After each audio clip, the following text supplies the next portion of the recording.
একটা আপেলের দাম কত? 500। নাও নেব, দাও। নাও একটা আপেলের দাম 500 হলে দুটো আপেলের দাম কত?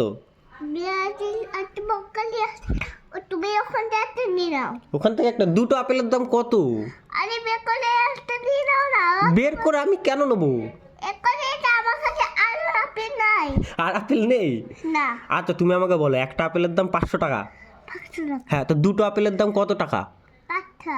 5 টাকা কি করে হয়? 20 টাকা। একটা আপেলের দাম 500, তাহলে দুটো আপেলের দাম কত?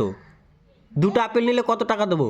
ওই যে একটা ব্যাগ রয়েছে ও ব্যাগ আছে না, ওই ব্যাগ নিয়ে একটা করেছে ওই টাকা পয়সা আছে তোর নিয়েছে তোর নিয়ে গেছে। হ্যাঁ, একটা আপেলের দাম 500 টাকা হলে দুটো আপেলের দাম কত? তোরটা নিয়ে গেছে। দুটো নিয়ে গেছে? ওটার বড় না, 200 টাকা পে করে কি বলে? 200 টাকা রে, 200 টাকা কি বলে যাবো? দুটো আপেলের দাম কত? দুটো আপেলের দাম হ্যাঁ 40 টাকা।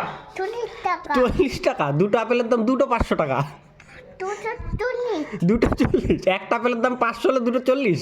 হ্যাঁ বলে- তাহলে বড় 40। বা ধরো 40। 40। হ্যাঁ 40? বলো, একটার দাম 500 টাকা হলে হ্যাঁ আর দুটোর দাম 1000 টাকা। 1000 টাকা। 1000 টাকা? হ্যাঁ তুমি জানো? হ্যাঁ জানি। তিন্দু। যে 1000 টাকা। 1000 টাকা। বলো দুটো 500 টাকা। দুটো 500 টাকা। না, দুটো 1000 টাকা। 8 টাকা। 1000 টাকা।